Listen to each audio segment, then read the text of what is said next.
2022 from 3:30 to 5:30. Right now, I'd like to go ahead and call a roll and see who we have here today.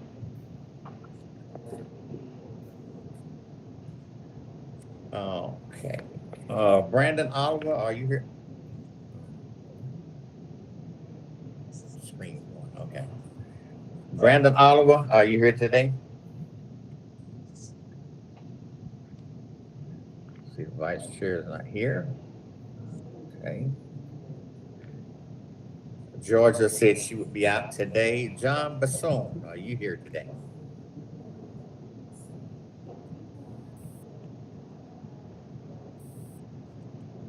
Sandy Aldridge, are you here today?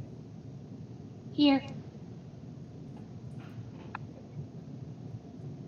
Bill Denelux, are you here today?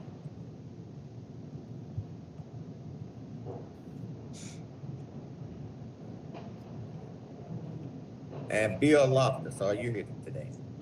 Here. We're falling short by one. We don't have a quorum.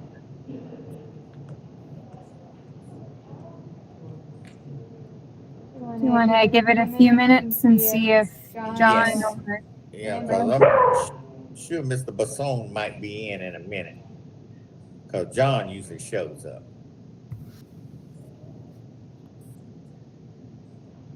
I was going to go ahead and see who was here from staff. Thank you, Councilwoman Roman, for joining us here today. it looks like Jessica, are you here today? Yes, sir, I am here today. Hi, everyone. Okay, Haley's here, Amy's here. Barry, are you with us on this day? I am here, Harvey. Good to see you. Glad you're here today, Barry. Glad I to hear your voice. I don't have a great connection, or I'd bring up video. No, okay, that's okay. LaShawn, are you here with us today? LaShawn will not be with us today. Okay, no, Sean's out. Harvey. Yes. It looks like Tim Roney has a comment or a hand raised. You want to pause for that? Someone has a comment? Harvey, this is Kim. I was just going to remind that you can still receive all the presentations today, even if you don't have a quorum. And if you do eventually have a quorum, then we can come back and vote on things like approving the minutes. Yes, that was my main thing on this day. And we're one short. But like I said, John, he's usually here. Okay. I'm texting. So we won't go ahead and do the welcome announcement for today. The Transit Committee is a volunteer citizen board designed to offer input and guidance to the Asheville transit system and City Council. We do not set or change routes, control Asheville's transit budget, or have authority over staff, drivers, or management company. We are a group of citizens like you who are here to ensure community concerns are taken into consideration when setting public transit policy. And we don't have any public input for today. Since we don't have a quorum, I'm going all the way down to the new business, the new application. I guess that's as far as I can see right now until someone joins in. We have an application for Colin Kenton. Everyone had a chance to look over his application. And he seems as though he's a good applicant for the position of being on the transit committee. He's a regular bus rider, he's a bicycle commuter, he rode transit in other cities, he's worked in traffic transportation and engineering. He has experience in transit plans, government budget, and operations. He wants to help improve the transit system for Asheville and its riders. And he rides the N1 and in 5. And unless staff has some opposition to my proposal, I make a recommendation that we send Mr. Kenton's application to multimodal for further review and approval. Yeah. Since you can't take a vote yet at this time, it is common for the chair of a committee to make a recommendation to the Boards and Commissions Committee. And as a member of that group, I'm happy to carry forward that recommendation unless you have a vote later in this meeting. Well, I appreciate that, Kim. That would be fine with me. All right. Looks like John is here now, Harvey. Just so you know. Hey, that's all right. Sorry about That's quite all right, John. That's quite all right. Going back to the top, we did our welcome announcement, and we'll go through as thank you for coming in, John. Glad you're here today.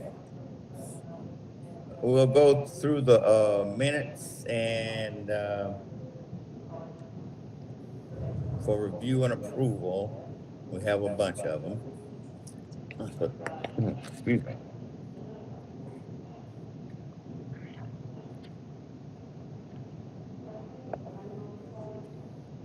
Okay. We have the April 19th agenda for review and approval. May I have a motion to accept our minutes for today?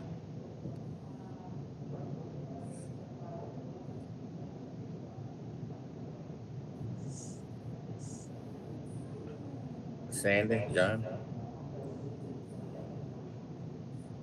Yes.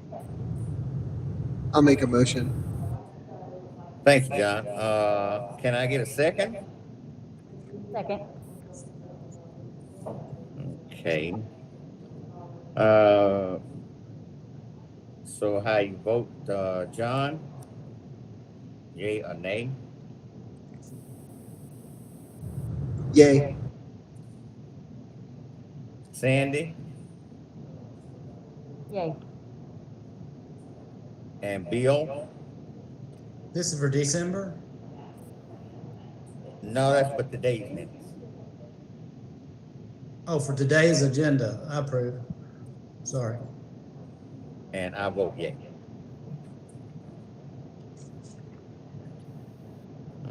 Okay. May I have a motion to accept the minutes dated August the 17th, 2021? A motion. May I have a second? I'll second. Okay. John, what say ye? Aye. Sandy? Aye. Bill? Abstain. Harvey says yes. Hey, yay. Okay, a motion will approve the minutes for August the 17th, 2021. May I have a motion to accept the minutes dated December 15th, 2021?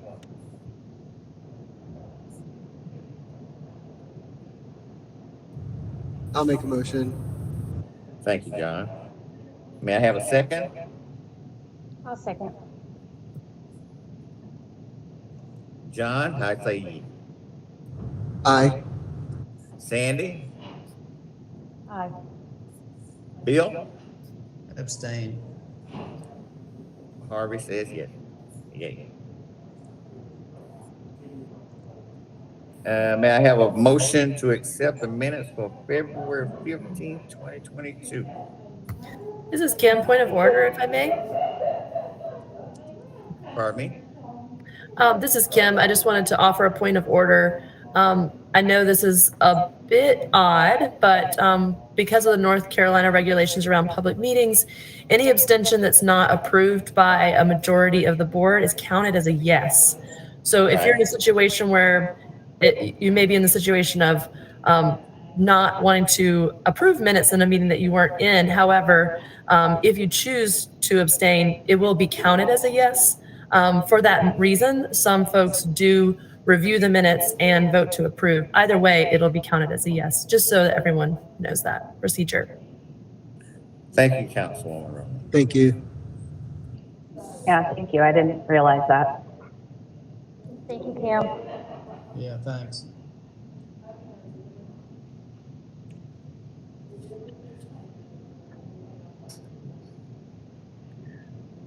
May I have a motion to accept the minutes for February 15th, 2022?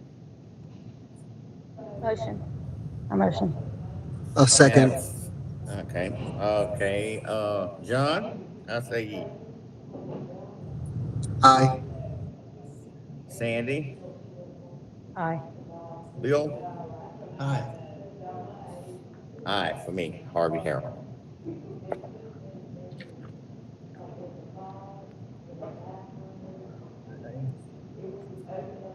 All right, we don't have any public comment, so I don't have to read any explanation for public comment. Standards and opportunities.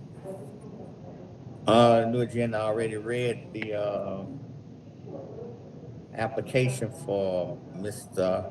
Kenton. Does any other member have anything that they would like to say about Mr. Kenton's application before we send it forward?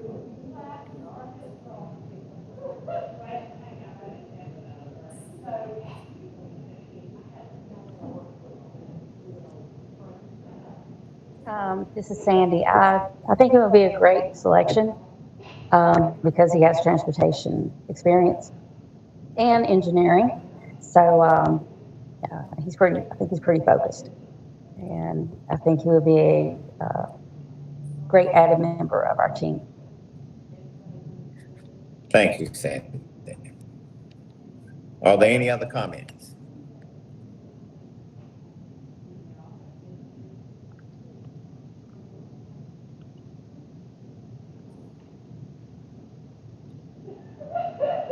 As far as I've already asked to send, like I said, does staff have anything that they would like to add to Mr. Kenton's application? No, but we can put it on the agenda for the Multimodal Commission to consider their meeting next week. Thank you, Jen. Okay, that will be Sure sent to thing. Multimodal. On the next item, we have electing the chair and vice chair. I've discussed this with Haley, and there's no specific way to do it. Mainly what we did was in the past, it was just by a show of hands. So we can see each other now on the virtual. So I'm putting my bid in as far as being the chair. As far as vice chair, would anyone want to be elected as vice chair or chair? Either one. I would be very interested and very happy to be vice chair of the Transit Committee.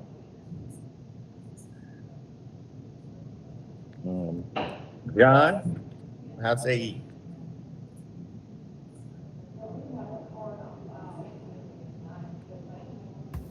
This is Kim. Another point of order here is typically when you have two decisions to make, you would have two motions and then two rounds of voting. So in this situation, you have Harvey has self-nominated for chair. That willingness, if approved by this committee, would require a motion and a second and support. I move we nominate or vote on Harvey as chair. Do we have a second? I'll second Harvey. Okay, we'll do the roll call. John, how say ye? Aye. Sandy second. I guess it'd be well, I can vote, I'll vote yay. Bill? Yay. So carried. Harvey is the new chair of the transit committee. As for the vice chair, may I have a motion for Sandy Aldrich as vice chair? I move. May I have a second? Second. I will second. Thank you. Okay, John Basone, how you say ye? Aye. Sandy, you can vote for yourself. Yay. Yay. You can vote for yourself. Bill? Yay. Harvey Harold says yes for Sandy Aldrich. And Sandy Aldrich is the new vice chair. Yay. Thank you, everyone. I will make you very proud, as well as the citizens of Asheville. Okay, moving on down the line. The transit committee times, I'm going to turn that over to Haley. All right. So we sent out a meeting time poll to everyone, and we were talking about this a bit before the meeting started, but it looks like for most everyone, the current time of Tuesdays between 3 and 5 works. The only one who said it didn't work or didn't note on here that it works was Bill. Bill D. Also looks like Thursdays at the same time works for everyone. And then if you look at 5 to 7 on Tuesdays and Thursdays, it looks like that is the majority of people can make that time as well, except for it switches and Bill D can make it and Bill Loftus cannot. So I don't know if you all want to discuss this further and if anyone wants to propose moving the date. Well, if I could speak on my behalf, I mean, I can do it. I'd just rather do it before 5 than after 5. That's my only problem. Right. If that's the only time I can accept it. Thank you, Bill. Any other thoughts? Can't see who's raising. Kim has her hand up. As your liaison, I would love to be able to attend these meetings, and I noticed that you have first, second, third, and fourth weeks. So just a reminder that the council meetings are the second and fourth weeks. So if I'm able to attend live, I would be glad to do that, and that would limit my availability to the first and third week. Additionally, historically, this group has met before the Multimodal Transportation Commission. So typically that has been the third Tuesday of the month, so that you can make recommendations that are timed for the following week to be the Multimodal Transportation Commission. That way you don't have multiple weeks or even sometimes a month before the next multimodal meeting. Just as a heads up, that's why it has been usually on the third week of the month. Thank you, Councilwoman Ronnie. Good point. I also think that there's a little confusion with this spreadsheet that we use, and most people just only filled out the first week. So I think we could keep it with week 3. But. Yeah, I didn't notice that. Thanks. So it sounds like we could do week 3. Kim, does week 3 at 5 to 7 still work for you? It does. And that would mean that it looks like the third Tuesday from 5 to 7 would be unanimous participation for the transit committee members and the liaison. So you want to change it to from 3:30 to 5, 3:30 to 5:30 to 5 to 7? That's what it sounds like. Not to complicate things, and yet the 4 o'clock wasn't on one of these options. So I wonder if it's possible that you might, if this group were to choose the 5 to 7 right now, and then circle back to see if 4 o'clock is an option, that would help staff not to be here so late, but also for transit committee members, if that still works, may make it easier for folks who have evening commitments with family or work. Well, that just being a half hour differentiation in there. As from 3:30 to 4 o'clock is what you're saying, Kim? Well, right now it says 3 o'clock or 5 o'clock. The meeting technically starts at 3:30, but everyone, Yes, people it's start 3:30 coming when in people at 3. starts. Gotcha. Mhm. So we choose to just leave it the way it is? I don't understand what you meant by that, Harold, Harvey. If it stays the way that it is, it appears according to this spreadsheet that Bill D is not able to attend this meeting time. Oh, Bill, Dan Lux. I'd like to change it because the later time I think is better for the city of Asheville employees, and also for our member to be able to show up, and also for the public. Maybe if they know the dates, they will be able to attend. However, since it's later taken off work or whatnot, if they have. Dan, they're having a hard time hearing you. Oh, I'm sorry. I vote for changing it. I think it would be To Tuesday better for from everybody. 5 to 7. To whatever Councilwoman Roney. So in is order available. for, yeah, go ahead. And Sandy. what was the other member that said if we had to make it available for him also to be able to attend. Just try to make it as easy as everyone is possible. And so, like Ms. Roney was saying, 4 o'clock would be great. I don't know if we can add the 4 o'clock agenda to the spreadsheet. Yeah, we can consider that as an option. Another thought that just came up is we have the new member who's be recommending to be approved as a member to our multimodal commission. So I guess before we make a final decision today, maybe I can reach out to them as well and make sure that both of these times would work for them for 4 o'clock. Okay.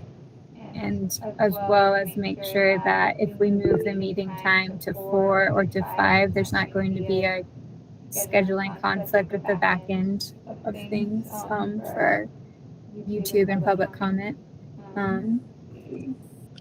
Okay, John has raised his hand. Chair recognizes John. We have to unmute yourself. Can you hear me? We can now, John. All right, sorry, my internet's spotty. I missed, what are the 2 times that we're discussing? 3 to 5 on Tuesday at the current time, or 5 to 7 on Tuesday evenings. And then there's discussion around also offering up 4 to 6 on Tuesdays as another option. Thank you. Catch that? Yes, thank you. As I said, Haley, I'm good with all 3 of these. So if it's going to be equitable for other members, it's fine with me. But like you said, you was going to hold it out for, you was going to put it back on the agenda for next month. That would be fine. Well, Well, Jessica, is this something we need like a motion for, or could I follow up with that new applicant and then just send out an email about the next meeting time?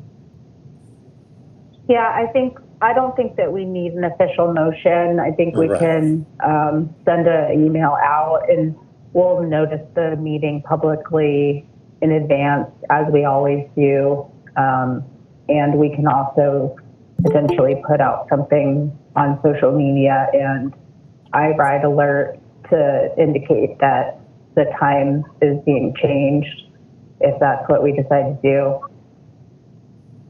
Sounds good, Jessica. Sounds good. We'll go. That sounds good, Ada. We'll go ahead and do that. All right. Sounds like we've got Thank some you. steps. Thank you, Jessica, and thank you, Ada. Thank you.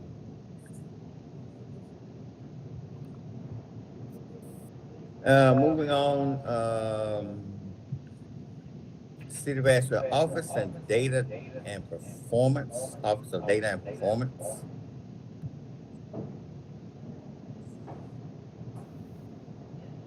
Hi, good afternoon, everybody. My name is Natalie Bailey, and I am the Data Communications Specialist here at the Office of Data and Performance within IT Services. And I'm joined today by my supervisor, the management of the Office of Data and Performance, which we call Odap, Eric Jackson. And we're going to give a presentation today, and I'm going to turn it over to Eric while I get situated. Thank you. Hey, everybody. Well, Natalie sort of took my introduction. Oh, I'm sorry. So, Eric Jackson, I manage the Office of Data and Performance, and often we would have also our third member, Cameron Henshaw, but he is involved in another meeting. So let me just let Natalie bring up the presentation, and I'll let you lead off, Natalie. Okay. All right. Can everybody see the intro? I can't see you all, so. Yes. Okay. Yes. All right. So again, we are the Office of Data and Performance, as I stated earlier. I just want to give a brief overview of what we'll be covering today. We'll be talking about the work that ODAP does, some of our current projects, how you all can use some of our methodologies, and hopefully have time for discussion. Okay, so this is the mission for the office. If you go to the web page, we're under the IT department.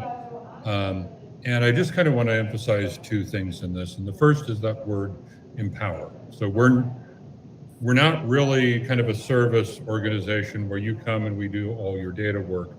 We're really here to enable others to do the work. And of course, the work itself is in that second half. We want to make sure that the city is delivering the results we commit to and ensuring we're doing that in an equitable way. And kind of communication runs through all of that, because as we identify exactly what we're trying to accomplish, figure out how we're going to tell whether we're accomplishing it, and then kind of agree on all of that, that actually then aids our ability to communicate effectively, internally within the city as well as with the community. Go ahead to the next slide.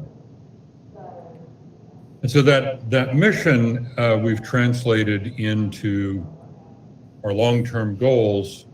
And as we said, our mission is not just internal, and you'll see that reflected in these goals. We work both on behalf of city staff and the community. So I want to dig a little bit into that, the three kind of key constituencies that we're working with, starting from the bottom. Part of our work is very internal, and that last piece applies just to kind of IT staff and ODAP staff. We're trying to maintain the systems and processes that make sure that we can, we're providing the data people need, it's accurate, up to date. We're thinking through issues of potentially causing harm and so on. That's certainly one key part of our mission and what we're trying to achieve. A lot of our effort is internal within the city, but external to the IT department. Our job is to kind of help them, and we'll talk in a moment about kind of some of the ways that we do that, but our role is to help them learn how to use data to inform their own decision-making and communication, and to really kind of focus all the time on what results we're actually trying to achieve. And finally, our goal is to make a difference in the community's ability to advocate for themselves using data. And I'll turn that part over to Natalie. Yeah. So our mission is really public service that is community centered. And by using data to improve outcomes in the areas that Eric referenced, we can all work towards an improvement in the quality of life that benefits everyone, that we don't see the disparities, or we can address the disparities that so often unfortunately come with where you live. And so that's our goal.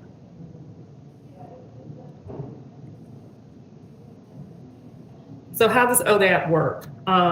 Again, I am the data communication specialist, and we do quite a bit of public engagement. This is a form of public engagement, reaching out to you all with our road show. And we also do reporting. And so the reason for that is we want to develop a standard way to report to the public that is grounded in data. We want to make sure that everyone in our community is receiving the same information presented in the same way.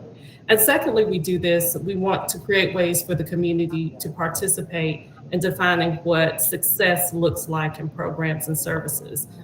Communities, residents, stakeholders, they are the experts in the areas in which they live. And when we engage with folks, we know that they will be able to inform our work and provide insight in a manner that we wouldn't be privy to if we didn't. And so I want to turn it over to Eric to cover the next 3 bullet points.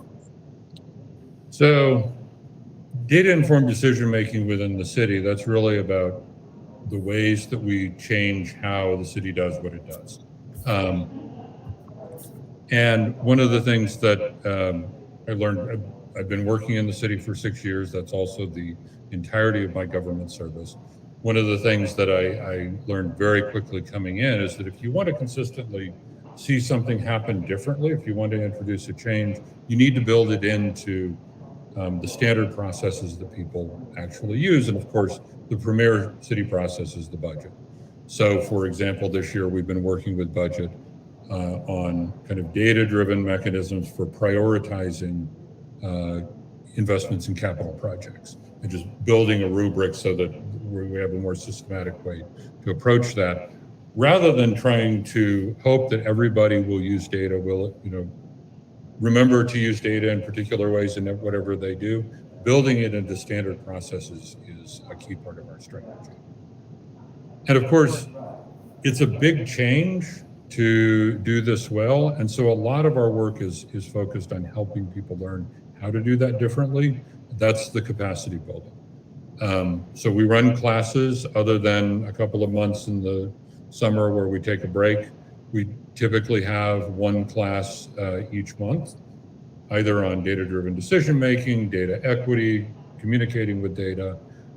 We also, in our engagements with departments where we're in a more consulting role, we use that consulting role to also do training kind of in the process of helping them implement whatever program they're implementing. We also manage an internal newsletter that comes out twice a month, and a discussion channel, and then have a monthly collaboration group that meets where people can bring challenges around data and performance to their colleagues from other departments and brainstorm on good ways to solve it. And then the last one, again, is governance, and I won't talk a lot about that. It's one of those boring things that is also really foundational.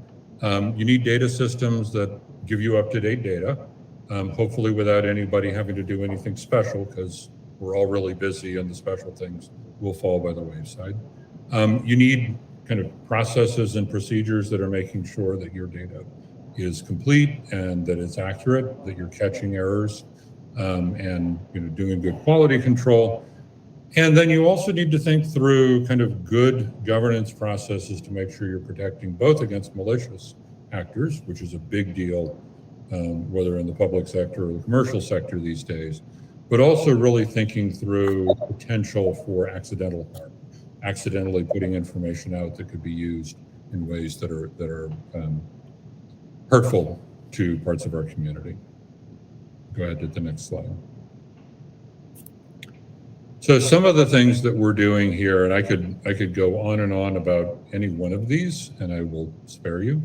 But kind of in broad categories, we're helping collect and share data on important initiatives. So for the reparations process, we've been involved in helping gather baseline data and sharing that with the project team that'll be working with the Reparations Commission. We've been working with the Homeless Initiative team here in the city. You may have seen a couple months ago launched a new point in time count dashboard that'll be updated, I believe, at the end of this month with the latest 2022 count. And we're working on a second dashboard to focus more on the ongoing performance measures. We also provide data support for city operations, and really one of the big ones this year has been the American Rescue Plan Act. In the first half of that, we worked to help build a rubric for assessing proposals that City Council will be making a final decision on in the near future. And we're currently working on building a solid framework for performance management so that as the money goes out and these, the various organizations that are implementing these, we want to make sure we have a process where we catch issues early so that we can work with them to make sure that they and the project are successful, which is really the way we're looking at this, not as a kind of punitive and really throughout. When we think about performance management, it is about a collaborative process to make sure that we're catching issues and getting them fixed, not using it to reward or punish people, because that tends not to work well. We've been involved in the budget process, mentioned that. We're working with our communications and public engagement team, city manager's office, and planning and urban design to start building out more consistent reporting on progress, both on council priorities, but also longer term on the comprehensive plan. Already talked about capacity building, training, and so on, and governance. And obviously we're here today. We believe in engaging with the community. Natalie, you want to talk a little bit more about that? Right. So we became fully operational actually March of last year, and that is when our community engagement program began. We met with leaders in the community, neighborhood leaders, stakeholders, community advocates, nonprofit leaders, and the like. And we asked a few basic questions of everyone to get their feedback on access to city services or perceived lack of access to city services. And we learned a great deal. We also learned outside of the scope of those questions, what was really important to those folks. And a lot of people actually mentioned transit. They mentioned transit as an equity issue. They mentioned transit as a driver for economic development. And those conversations were really enlightening.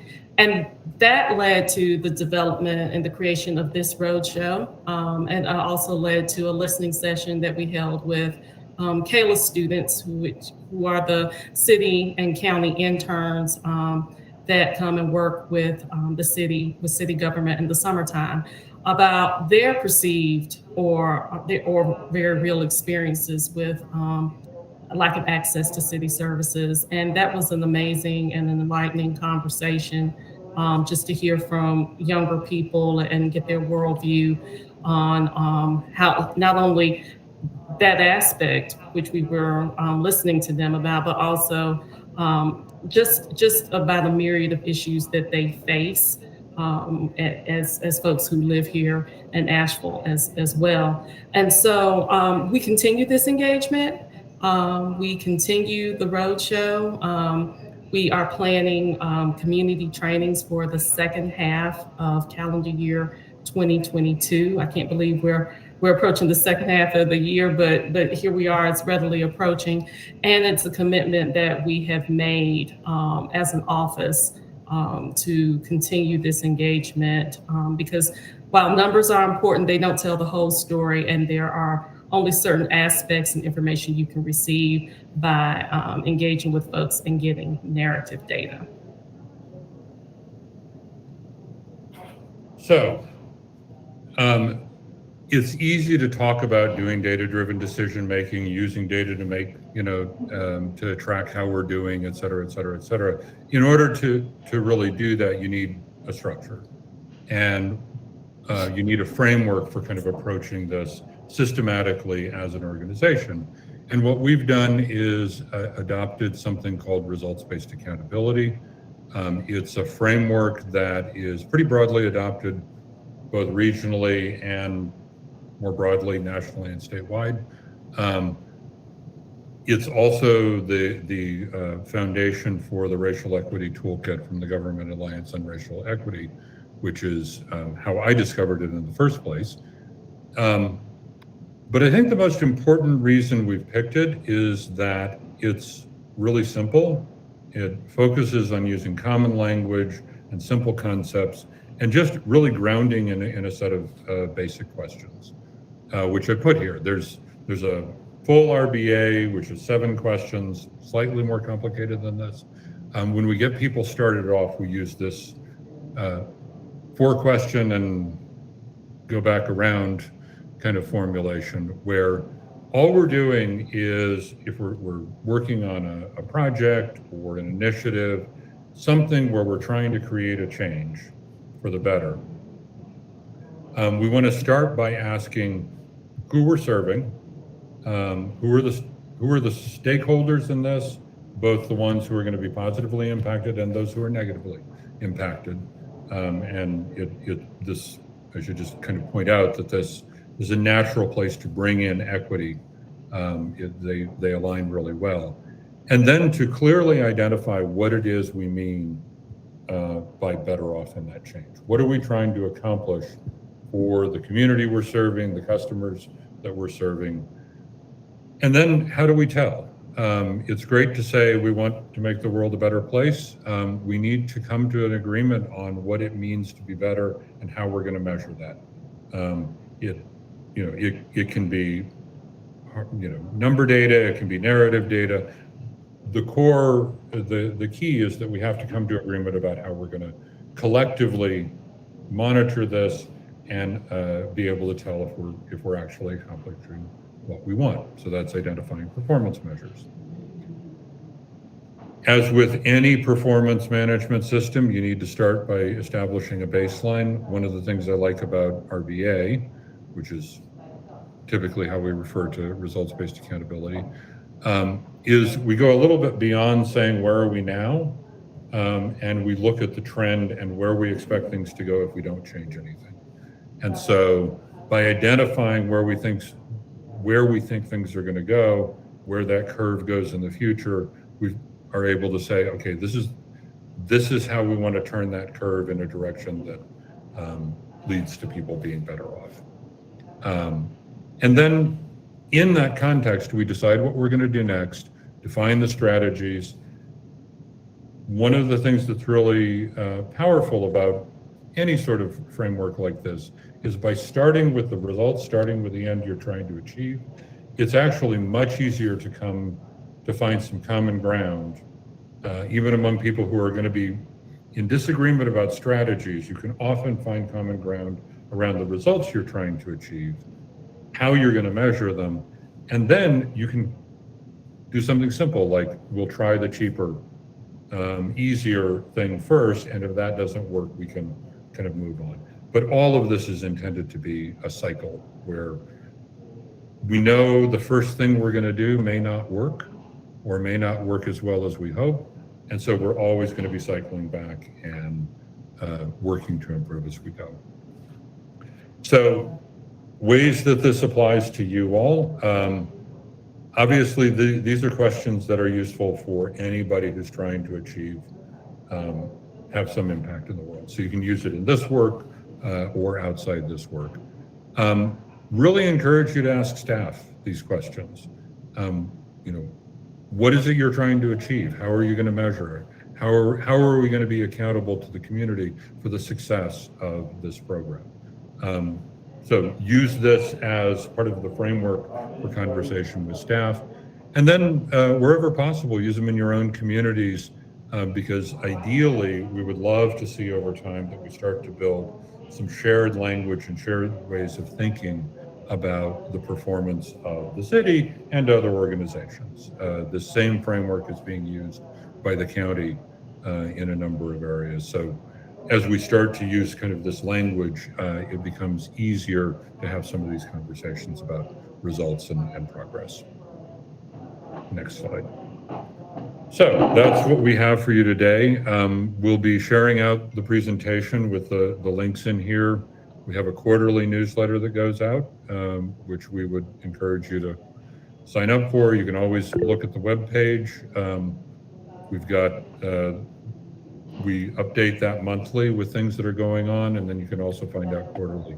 And at any point, just welcome you reaching out with questions to us at the office, to me personally, however you like. And with that, is there anything else we wanted to do before we open up for questions, Natalie? I think that's it. I think it's question time. All right. I see one from Bill Loftus. Yeah, thanks. I'm just wondering, has the transit committee been through the RBA? It has not, and if that is something you all would be interested in, we would be delighted to run, do some version of one of our trainings. Well, I'll just open it up to the group if we've got time for that, Harvey. Have we done anything like this? I mean, it's a fairly traditional method, but this is my second meeting. I don't know if we've been through this process before. You'd have to address that to Jessica staff, Okay.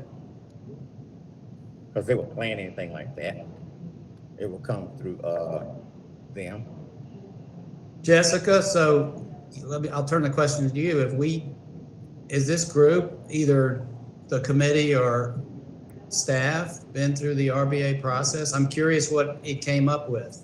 If not, is it something we should entertain? I think staff has been through, I've been to the training. I'm not sure if anybody else in the transportation department has. I think probably. Let me be more explicit with my question. It's not really the training and how RBA works. It's more asking these questions, the specific to transit. What does make for success? How do we know if we're doing good? What are the performance measures we want to improve upon? Those kind of things. Those are great questions. And I don't know what they are. I don't know what the answers to those questions are. I'd like to.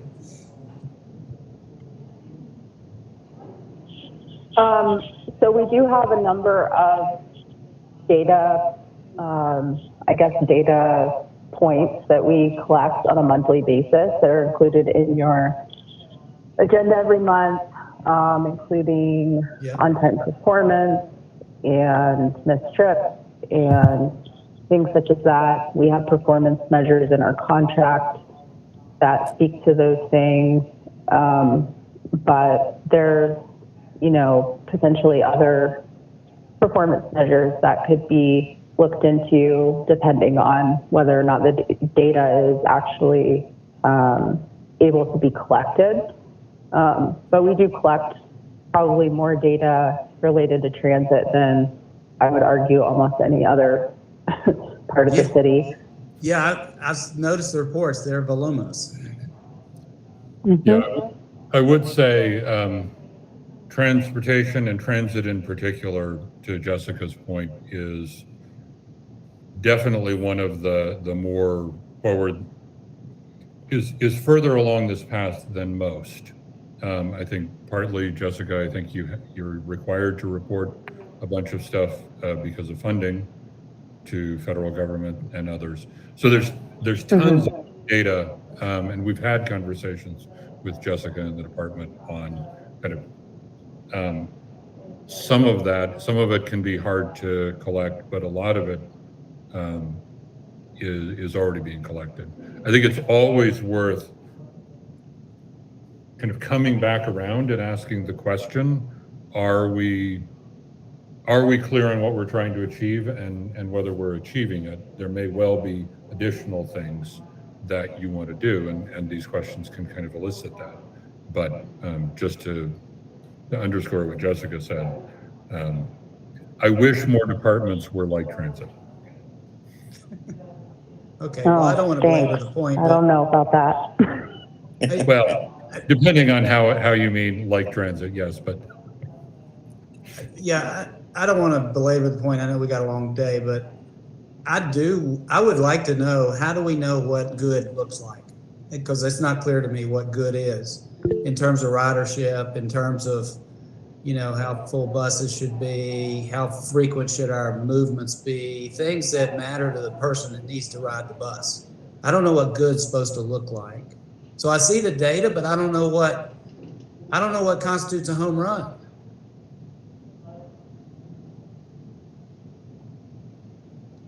Is it okay if I speak? This is Sandy. Yes, Can Sam, you guys, go ahead. can you, okay, so I have a comment about that. Because I've been riding transit for quite a few years, and ask the people. That's what I say, ask the people. Because just being honest, in past transit committee meetings that I have attended, the data presented is not full. Because they'll talk about rider experiences, you know, when something happens or whatnot. But all the data is that I've been at the meetings, there's not full data, okay?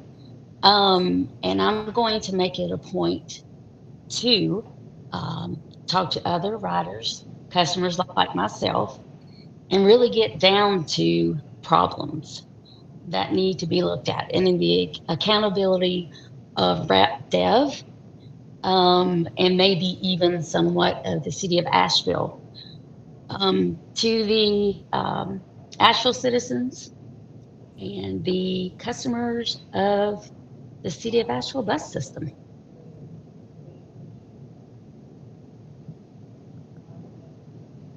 Thank you, Sandy. Are there any other questions, ideas?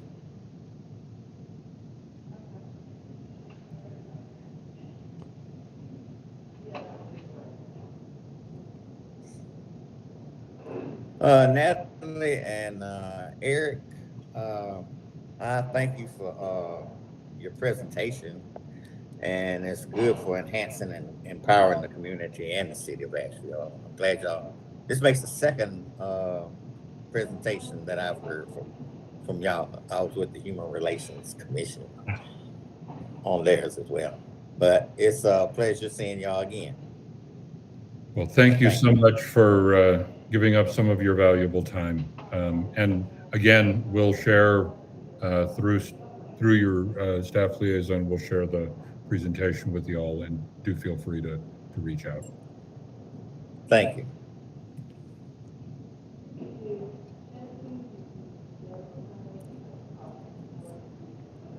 Moving forward, the WE1 service reduction.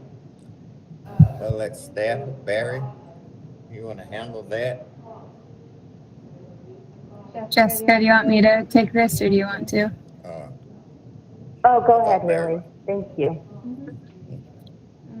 I'll share my screen. This is just so that everyone is aware of this.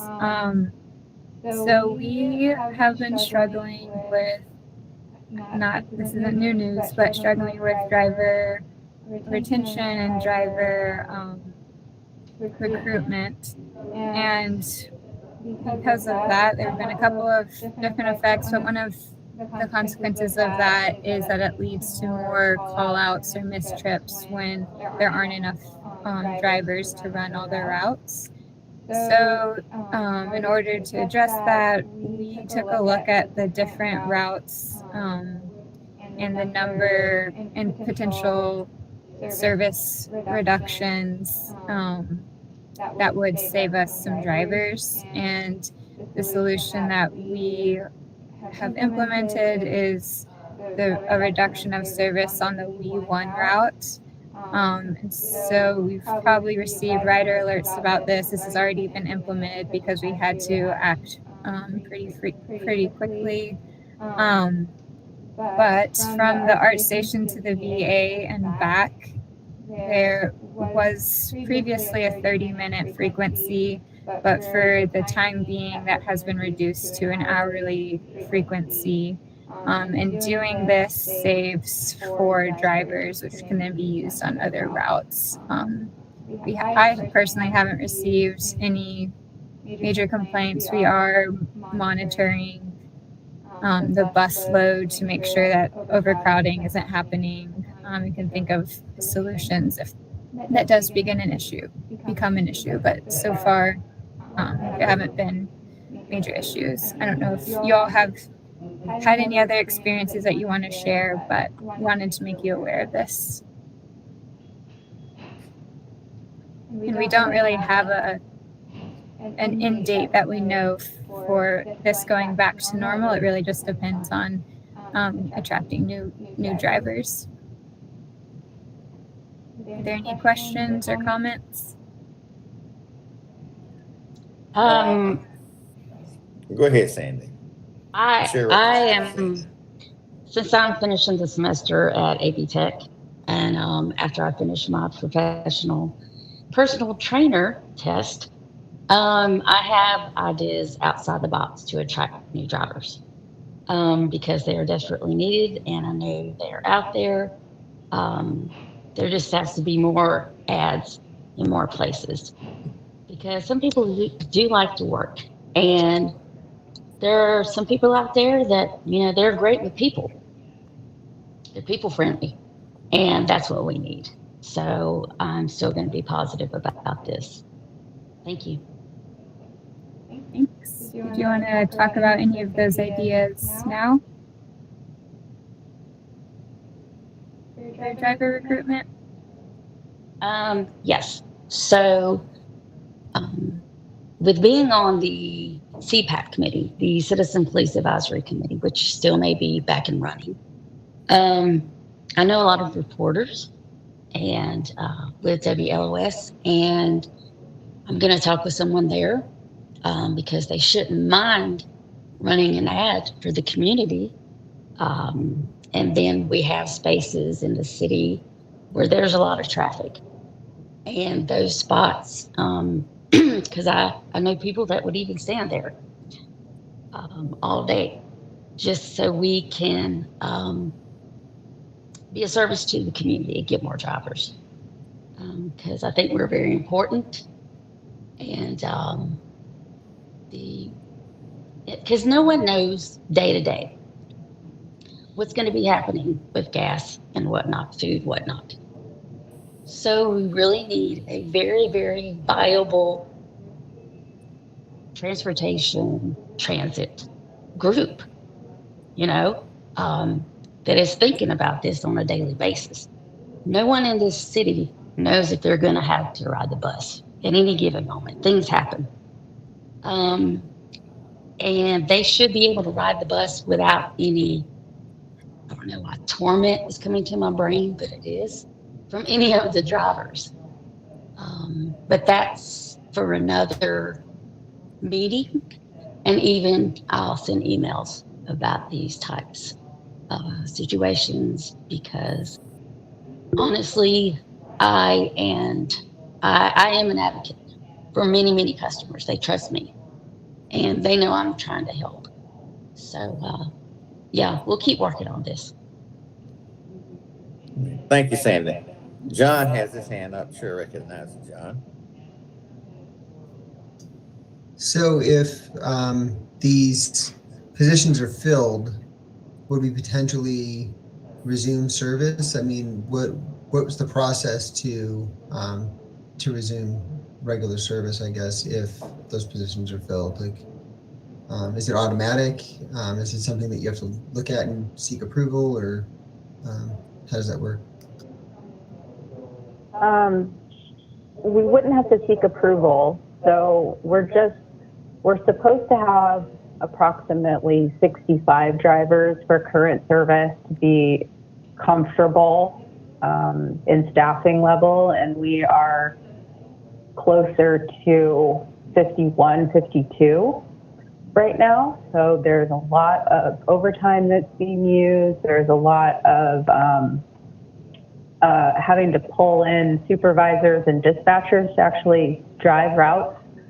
And it's been this way for quite some time, and it has reached another level of unsustainability.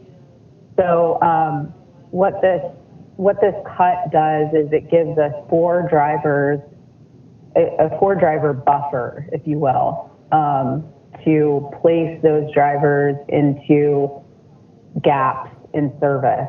And it also helps to relieve some of the overtime and allow people to, I don't know, take a vacation or something. So this will give us a 4-driver buffer. I would say that we would want to have, in an ideal world, we get up to 65, which is where we should be. And that would give us that comfort level of being able to run service at the level that we're supposed to and have comfortable scheduling, not significant overtime. So I think, if we get closer to 60, maybe we can consider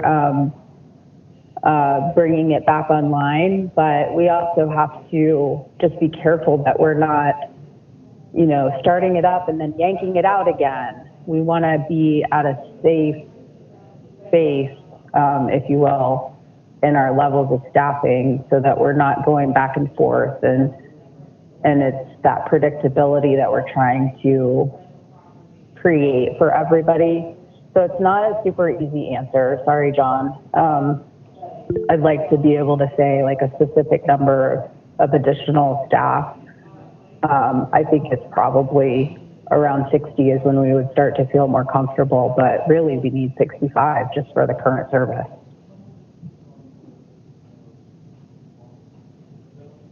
And then, John, did you have another question? I did follow up. So 2 other questions. How are we advertising to get new drivers currently? Like, what are the avenues that we're using? And then the other question is,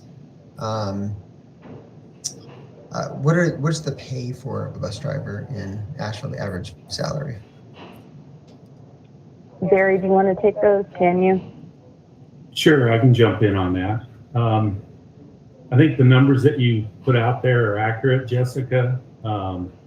We're down in the 52 to 51 drivers right now, which is 10 short at minimum to do the service that we're doing. So that's 40 hours a week. That's 400 hours a week that need to be covered.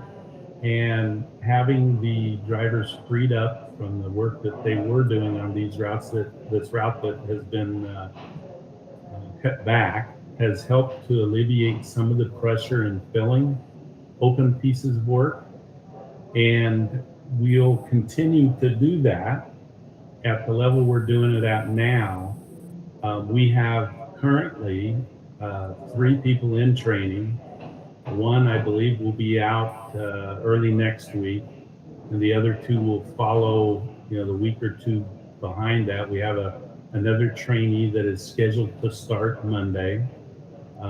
We have advertised and gone to training people to get a CDL, where in the past, up until 4 months ago, most of the people we were able to attract had a commercial driver's license. The vehicles that we drive require a CDL, and we have geared up and developed training programs to actually get them certified with a CDL, commercial driver's license. There are several things that we have worked through. DMV is one of them, having the Department of Motor Vehicle, scheduling and testing, doing permit tests first, and then actually testing for a final CDL license. So we start drivers. We were hiring drivers at $15 an hour to train, and then moved them to a starting rate of $18.78. Whereas now we train people at $18.78, and you brought up that sheet there. $18.78 is our starting wage. That's where it sits right now. And that's what they get paid in training as well. So we advertise in Indeed. We advertise in a bunch of different online internet service, internet advertisements for drivers. We are advertising in the service industry for people who, as Sandy mentioned, people who have, I've said this I've been at this a long time, and I have said this for a long time. It's easier to take somebody that's been working at the Shell gas station dealing with people for the last 6 months and teach them how to drive a bus, give them a CDL, than it is to take someone that's been doing over the road for the last 10 years, truck driving, and teach them how to deal with people. And as we all know, dealing with people is a huge part of our business. So it's a big part of the business, and we find that I haven't hired anybody with a CDL in the last 10 hires. All of them have been people who are coming into the industry and with a commercial driver's license. I think I caught all your questions, John. Yeah, so somebody applies and they don't have a CDL, you'll help them navigate that process? Absolutely. Okay, perfect. Thank you. Yep.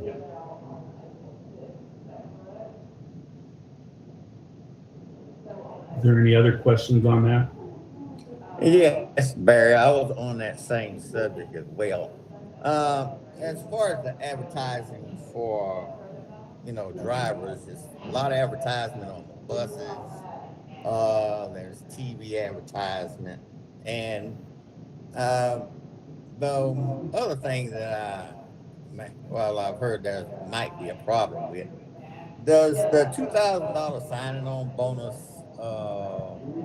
leave you with disgruntled employees as far as the newer drivers getting a $2,000 bonus?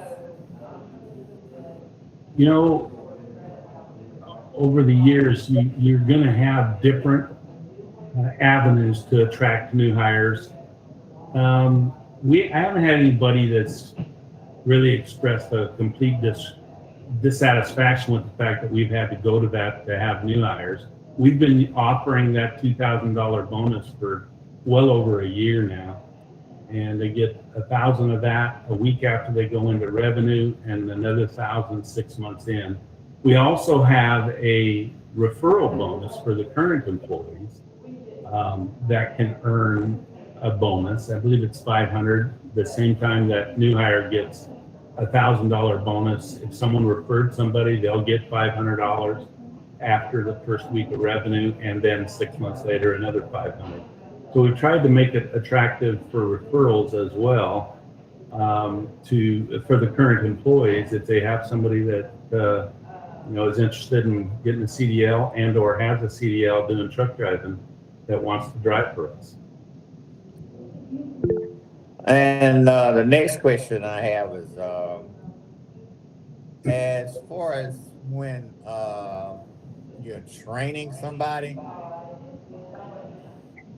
why is it only $1 that they give the person that's training them? And I'm quite sure the permanent bus drivers will ask for more than $1 for training somebody else.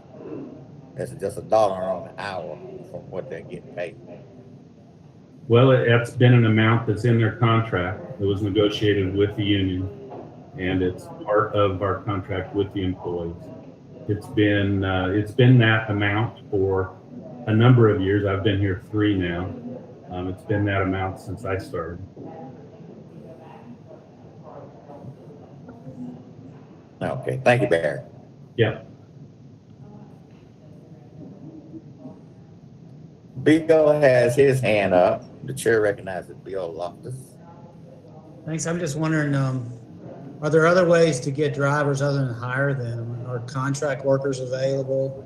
I mean, if you basically what you're doing is you're stretching the current resources by overtime, right? So you're time and a halving on top of $23, so that's pretty expensive.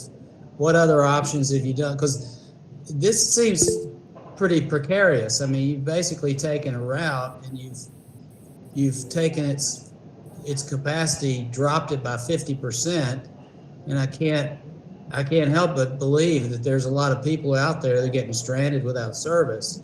So are there any other options other than hiring more drivers? No. No, there's not. Listen, this is the last thing we want to do. This is every agency across the country is struggling with the same thing. Many are cutting service. The driver shortage, CDL driver shortage, has been going on for years before COVID. And it's not a problem that's going to easily go away. We're looking at potential budget options for potential wages increase, but to be frank, I don't know that the city can afford it right now, but that will be part of the budget conversation coming up soon. So the city contracts the service to RATP Dev, and they're the ones that hire the drivers and mechanics and everybody. And they do have some temporary staffing that they use for some roles, but driving a bus is, you got to have a CDL, you have to have a passenger endorsement. It's a much more complicated situation, and there's a shortage nationally of CDL drivers. So it's not a problem that's going to go away anytime soon from what we can see. I mean, here's a stupid point, but we have people that need rides. Can they hire Uber and we subsidize Uber or something? I mean, this is nuts.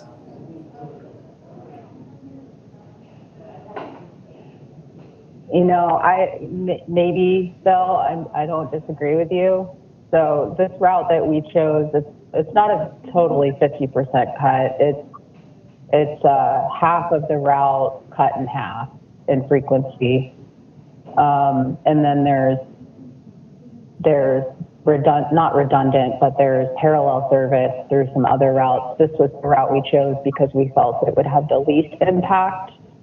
And it certainly, anything we cut has an impact.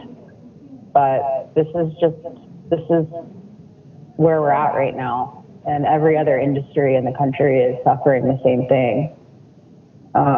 You know, that's why restaurants aren't open full time right now. So, you know, it's not something that we're happy about by any means, but it's the crisis situation that we're dealing with. Okay. Yeah. Thank you, Jessica. Is that all, Bill? Yeah. I think Brandon has a Brandon's in the question. queue. Brandon's in the queue. Brandon? Hello, everyone. Brandon Oliver here. Thank you, Chair. I appreciate that. I guess to get right to the point, I'm hearing about like everywhere is experiencing these problems, and so that means everyone's having these problems. What is our solution? What is making people want to become a driver? Like, what is it? It's not going to be the pay. It's not going to be, how are we taking care of the people that are already there? Are they making more money? $1 an hour on training? I heard that come up. That's pathetic. That really is. And I'm not accusing anyone. I'm just saying, honestly, let's go and let's look at this. If it's been the same for some years and we know that gas is going up, milk's going up, then that means that dollar and dollar are less and less appealing to these people. So they're like, why do this? Why train someone correctly? Why not skip by someone who's at the thing? I'm tired of driving when there's people possibly overdosing and coming on and causing me a problem. Like, what are we doing to make this a job that people are going to want to do? Or just like around the rest of the nation, we are going to have people just quitting. Like I said, this isn't pointing fingers. This is just pointing out something like this should be a question that everyone around the world is asking right now. But what are we here in Asheville doing about this? Thank you. Thank you, Brandon. Barry, Jessica, did you want to handle that question from Brandon? Well, I mean, I sympathize with what Brandon's saying. He's not wrong. It's the question that we're asking about all of our staffing here at the city and at transit. Oh, around everywhere, everything. Right. Yes. So, I and understand. I guess my thing is like I said, I wasn't trying to. What I'm asking is, if I go out and advocate for people to become drivers for it, when someone says, "What's in it for me?" Like, why would I want to? Apparently, I guess a lot of people are staying home because there's so many people that are hiring. But what can I give them to say, oh, well, plus you get this? I don't really know what to say. Brandon, this is Barry. I guess you're right. What sells people on wanting to be a bus driver? And I mean, there's a lot of pros in what we do. We offer a good wage. We offer a 90% company paid health insurance plan. We have a 5% match on 401k, and you can you can begin doing that after 90 days of employment. Those are all things that are, and we offer 15 days per year paid time off on top of vacation. So there's a lot of good benefits that we have. That message is what we have. It's like every employer, as Jessica said, every employer across the country is putting what their package out there is. And it either attracts or doesn't. And so we constantly are trying to push that out there. And we think we have a decent package, but we're also competing against companies, especially this region, that has a large number of truck driving jobs that they were able to actually add wages to the jobs and then pass that along to the consumers. So every package you get from Amazon, every package you get product that goes to Ingalls from their facility, they were able to pass those costs right along to the consumers. We have $1 fare for the transit. We have a group of people in this city that need this transit badly to do what they need to do at the lower end of employment spectrum. So we don't have the ability to go out and jack the rates up for what let's just say a transit facility, or let's say a transit agency in Garner has. If you look at what's going on in the Triangle out there, their fare is not $1. They have, and we don't have a secure funding source for the transit here in Asheville. That's something that's sorely lacking. So those kind of things affect your ability to contract and do what needs to be done right here in Asheville. Somebody asked the question earlier, if we needed, what are things that need to be done? There needs to be a secure funding source for transit in North Carolina. There isn't any. So each city, each county, each region is trying to find funding for transit, and it's going to come right out of the city budget. And whereas many agencies have worked through and established 25 cents on every hotel room or whatever their funding source is. I know Fairfax has it in their property tax up in Virginia. OCTA in California and even the RTD in Denver. They have regional established funding sources for transit. And until something like that's done here in North Carolina, it's going to be hard to keep coming up with funding. Transit is not inexpensive. It is very expensive.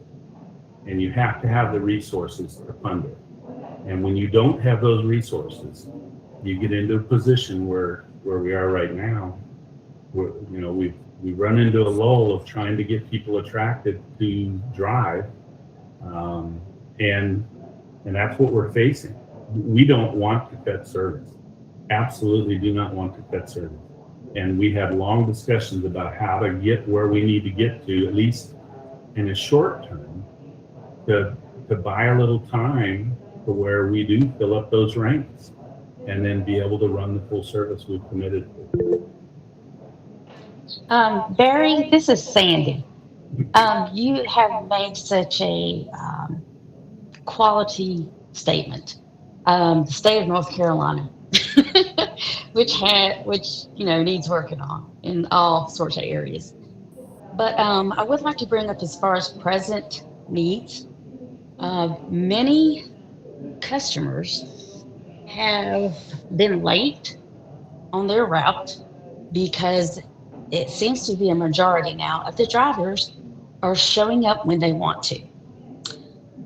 Because all buses should leave transit at the top of the hour or half of the hour and be gone so people can get to where they need to go.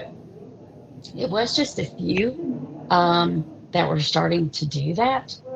And my thought is that should not be the case because they have a job, they have benefits. And, I, as well as other customers, are thinking that they just don't care. Okay. They're there for a reason. They're getting paid for that. And if someone could talk to the drivers and emailing them or whatever the need is, people are getting tired of them just waltzing up to the buses to start the bus to leave the transit station. And thank you so much. I'll leave you with that. I appreciate Before that. Sandy, one of the... Go ahead, Barry. Well, I was just going to say that the reports that the city gives you each month shows what on-time performance looks like. And those are things that we do monitor and we do address with individuals. We also have a complaint system, and complaints that come in are reviewed. We have the ability to track buses. We have the ability to look at when a bus pulled out. Those kind of complaints get addressed, and we're happy to address them. The other problem you have is when you have driver shortages and you've got to send a dispatcher out to actually run the service or a supervisor out to run the service. It affects your ability to do it in a timely fashion, but it doesn't mean you don't do it. So we all work really hard to try and address those complaints and the on-time performance that we do have and that we have established. And those things are in the databases that are available to you on a monthly basis from the city in information that flows through. Okay. Honestly, Sandy, my point. Sandy. Yes. Sandy. Yes. Before we go any further, please respect the queue because before you. Okay. I apologize. I'm just trying. Yeah. Just excuse me. Before you spoke last time, Bill had already had his hand up in the queue. Please use the queue, and then I'll recognize you, and you'll be joined into the conversation. Please, thank you. So go ahead and finish, Sandy. She's off. Go ahead, Bill. You're on. No, I'm still here, and I have already put my hand up. Thank you so much. And I'll just be honest one more time. The data does not always have all data that is needed, that has been expressed to RACDev. And I believe that has been a problem in the past. But what can be done is people can come to me and have their issues, tell them to me. I'll write them down without names, and I will forward it to RapDev, to the city, so that this can be further looked at. I apologize, Chair, for the incomplete, but not on purpose, navigation of my speaking. Thank you. Thank you, Sandy. Bill, Chair recognizes you. Just curious, I've just looked at the data on the ridership. If I'm reading that report correctly, we've taken a significant amount of service off the most popular route. March, there were 23,000 riders on that route out of 106,000 in the whole system. Am I reading that right? Where are you at, Bill? I'm on the ridership report from, that was We part haven't of the got that minutes. far yet, and we haven't got that far yet on the agenda. Well, I'm Yes, curious so why we took away service from the most popular route. Because it has So the what- highest frequency. Go ahead. Sorry, Jessica.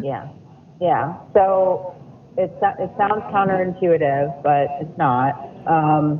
So most of our routes are interlined, which means that one driver will drive one route that then turns into another route. So we had to look at that. We also had to look at the frequency. So we looked at only routes that have multiple trips during an hour and focused on those. And then we looked at which of those routes would provide a sufficient buffer of drivers and which would have other routes that parallel. So this route, the WE1, the eastern half of it has several other routes that parallel it and provide backup frequency. So if you look at the system route map, you can see that the 170, the WE2, the S5, I think, and something I'm forgetting, all provide service out that direction. So it's a combination of various factors that led us to choose that route as what we thought would be the least impactful.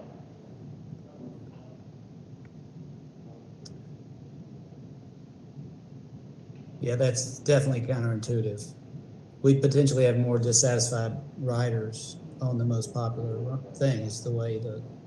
We also didn't want to cut out any destinations, and we didn't want to cut any complete routes.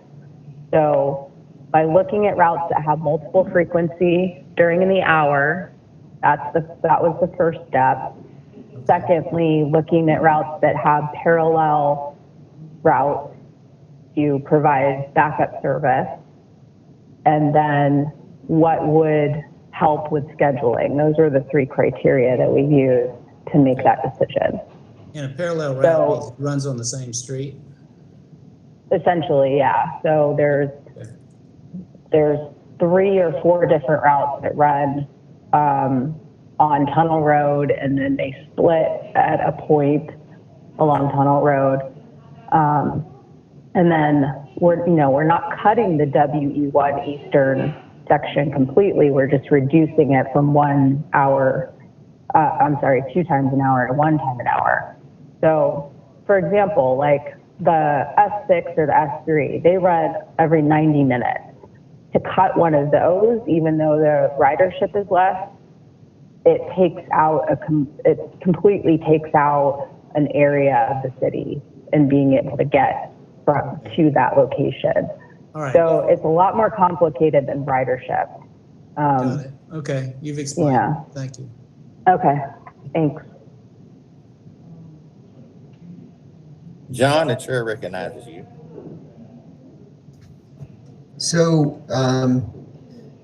the way it looks to me is that we have two problems. We have a long-term problem and a short-term problem. We have to fill the gap in the short term. And then maybe, in the long term, we can look at how we, find additional funding sources for transit. In the short term, I mean, when I look at this, I mean, the average salary for a bus driver is pretty good compared to the median income in Asheville, I mean, which is like somewhere around like $28,000, right? So at the top end of this, you're at almost $50,000 for a salary. Plus, it includes benefits, which a lot of jobs don't include benefits in 2022, insurance and things like that. So it could be attractive. I think it's maybe how we're advertising, where we're advertising, and it is a problem all over the place. It's not unique to Asheville, but as time goes on and more people re-enter the workforce that maybe couldn't work before, let's hope that that's going to be happening. It seems like the salary is relatively competitive. In the long term, the city salaries, like in all departments, maybe they need to be reevaluated. But there's TDA money. Like the city collects, or the county collects money. And to me that it goes back to that. Like it's like they're collecting this money that just goes back into feeding more tourism, where it really probably needs, some of that money needs to come into infrastructure. We need to figure out how to make that happen, because it's not cheap.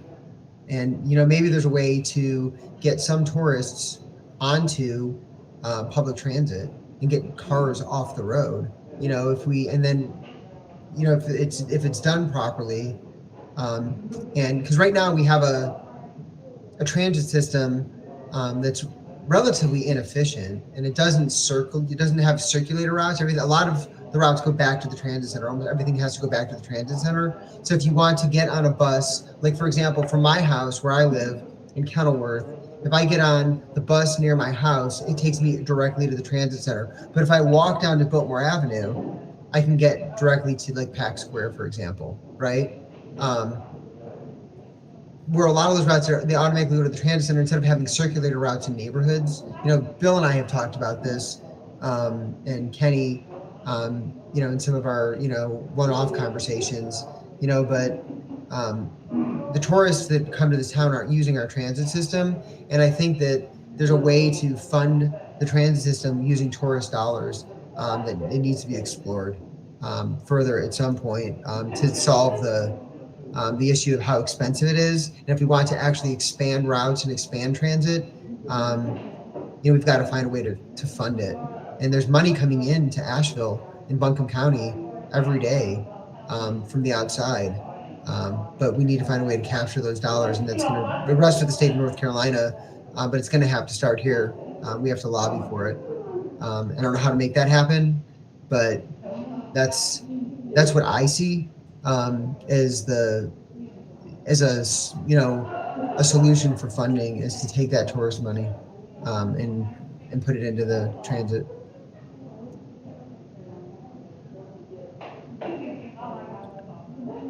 Thank you, John. Chair recognizes Sandy.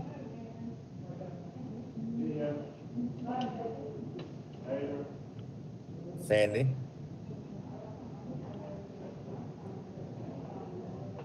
Yes, I actually did not have my hand raised. This is still from last time. Okay, thank you. There we go. Chair All right, recognizes Brandon.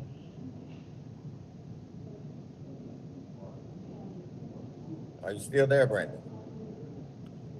Sorry, I'm over here talking with the mute on. I haven't learned after a year and a half, y'all. I apologize.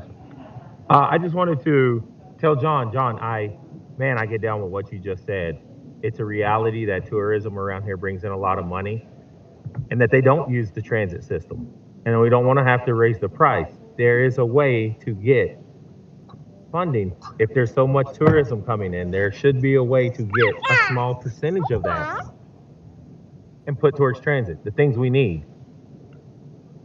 When the services that the people that ride it stop, that's when it will get something done about it. Right now, it's no concern because people are busting their butts to try to get there no matter what. If they miss the bus, they're still trying to get to work, because they need to work. So when it start being felt, it will start getting on the agenda to be talked about more. There's plenty of funding out there. We just have to reallocate some of it. Thank you. Thank you, Brandon. Okay. All right. Thank you for all of your ideas and suggestions. We're moving on to 2018 Transit Master Plan overview. Okay, I have Is that for you, Haley? yes, I have a presentation. I do want to do a time check. Are we okay on time? 5:05. Yeah, I think you're good, Haley. Yeah. All right, so we've talked a lot about some heavy things today. Hope everyone is hanging in there. There's going to be some good things in this presentation and also some of continued themes from what we've been talking about today. But you all asked for a overview of the Transit Master Plan, just because we have a fairly new committee. I think you all are wanting some understanding of what is in the master plan, what's been implemented so far, and kind of where we're at with that. So just some quick background. The goal of the Transit Master Plan is to establish a 10-year vision and program of investments that have community consensus, support, and approval for more effective and efficient ART public transportation services to meet the needs of Asheville and support our continued growth. So the original Transit Master Plan was developed in 2009, adopted in 2010, and since then, obviously, Asheville has grown a lot. Our needs have changed a lot, and so that was updated in 2018. And I can send this presentation out afterwards. This has some links for you. Within the Transit Master Plan, they have a 10-year implementation plan, which is shown here. I know this isn't super clear to read in a presentation probably, but if you look at the top, it has the different years for implementation, and in gray are the main points for implementation. So we don't have all the time in the world, so I thought that we could look at year 1, year 2, and year 3 right now. So for the Tmp recommendations for year 1, which was 2020, obviously they didn't foresee everything that was going to be happening with COVID, but the main changes that were recommended were to implement transit route changes, extend Saturday and Sunday hours, and to conduct a maintenance facility study. And of those things, the ones in bold here, implementation of transit route changes and the maintenance facility study, were the things that were able to be completed. So in fiscal year 2020, council allocated an additional $1.2 million to the funds that we already have to support the implementation for this year 1. And implementation would bring about 20,000 new service hours or 25% service increase. So many of those recommendations were implemented in 2020, but those extended service hours were postponed to be looked at again in 2021. So in January 2020, those main recommendations were implemented with a large service change that included new schedules, new routes, route extensions, renamed routes just for more consistency, and redesign maps and schedules. A lot of this also included combining old routes and, to not have as many transfers needed.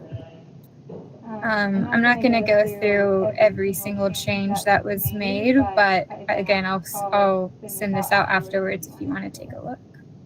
Thank you. Just to give you an idea of the impact that those changes had already, if you look at, this is just a snapshot of on-time performance in February of 2019.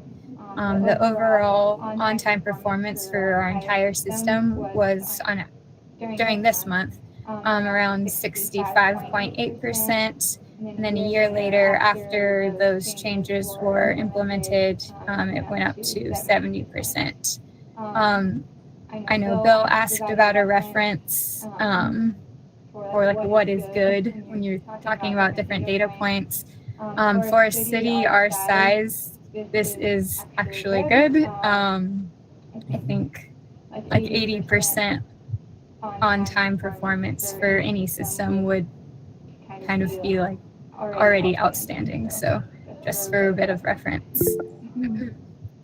I can't see hands raised, but I just heard one. If someone wants to ask a question. Haley, can I jump in? What does Yeah. on time mean? Does it mean within the minute, within 5 minutes? What does it mean? So something is considered early if it's within 30 seconds, anytime 30 seconds, more than 30 seconds prior to the scheduled time. So 30 on seconds? Wow. 30 That's tight. seconds, no, 30 seconds is allowed. Anything before that is okay. Yeah, so it is tight. So if the scheduled time is 8:30 and they got there at 8:29, then it's technically early. Wow. That's But impressive. that doesn't, it's also hard because it doesn't mean that the bus actually left at that time. The bus could have gotten there a minute early, and at some stops there's a place to wait and they still leave on time, but it's hard to get those distinctions in the data. Okay, thanks. And then late is 5 minutes after the scheduled time. And also just for like understanding this, we don't look at every single stop on the route. There are certain stops that are usually higher ridership that are kind of used as the reference points. So we track those to give an overall idea of on-time performance.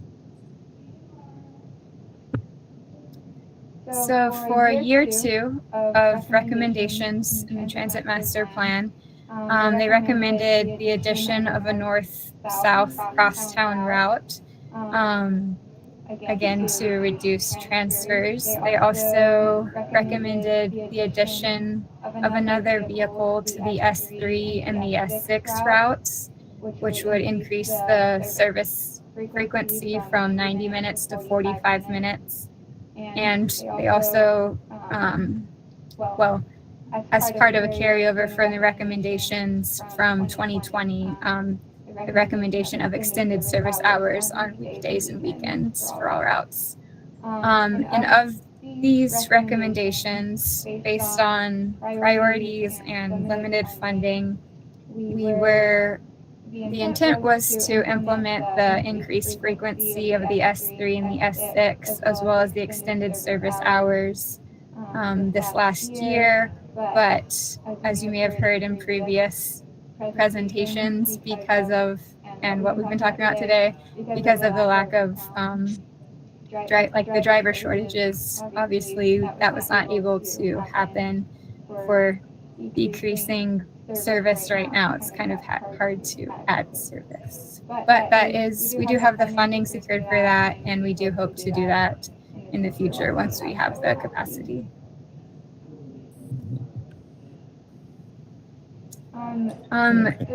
Despite all that, in October, we did still make some service improvements. Those were just tweaking a few things from the previous on-time performance, the previous service changes.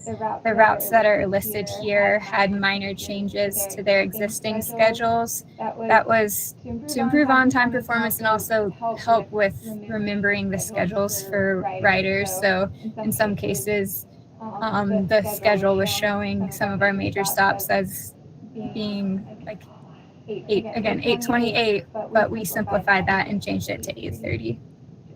Not in all cases, but when we were able to do so. And then we also reduced service to the Social Security Administration on the We2. You can see that here. The We2 route was continually running 5 to 15 minutes late. And we realized that in this area here off of Chuns Cove Road, which serves the Social Security Administration and some other businesses like medical businesses or dentists, most of those, if not all of those businesses, weren't even open after 4 p.m. And so after talking with them and doing some public outreach, we decided to cut service to this area after 4:30 and no longer serve it on the weekends. So again, looking at the impact of these changes, this shows March 2020 on-time performance was at 74.5, and then very minor increase, but March of this year was 75.2. We didn't expect any major improvements, but still working on tweaking those schedules. And then as far as Tmp recommendations for year 2, which is our current year, these are pretty much on hold until we can implement the recommendations from last year. But the main recommendations were to add an Inca Candler route, which currently I believe it's the county has a trailblazer that covers these routes, but they're just looking for more coverage based on the Tmp recommendations.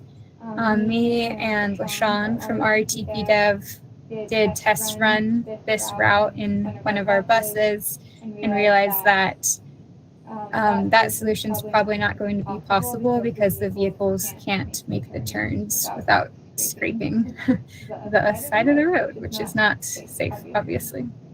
The other recommendations were to add an additional bus to the We1 route to increase frequency and to add a new route to Weaverville from Broadway Ave. And again, we can look into those when we have the capacity, but for now our priority is implementing those recommendations from last year. And then just quickly wanted to talk about some fun stuff with the implementation constraints, just so you all have an understanding of like staff wants to be making these changes. I think anyone who's working in transit is wanting to have, a robust system for the city, but obviously we are operating within various constraints. And those main constraints are the need for updated transit facilities, a need for vehicles, drivers, operating and maintenance staff, and of course always money, the funding. To go into slightly more detail, our transit garage is currently at max capacity, meaning the number of buses we currently have, which I believe is 33, we can't fit more buses on the land that we have. We need a bigger parcel of land to be able to continue to expand service, because in order to expand service, we need additional vehicles. And we have completed a study that identified the few options that are out there for land, but that we don't have the funding to purchase the land at this time. So that's kind of at a standstill at the moment. And then we've already talked about current driver shortages, and then we've also gotten into the limited funds and funding sources conversation. Does Jessica, do you want to add anything, or does anyone else have any questions or comments at this time? I had one. Okay. Where was that? You said that when you and LaShawn took the bus and the bus was scraping the side of the road, where was that at? So the Inca Candler route,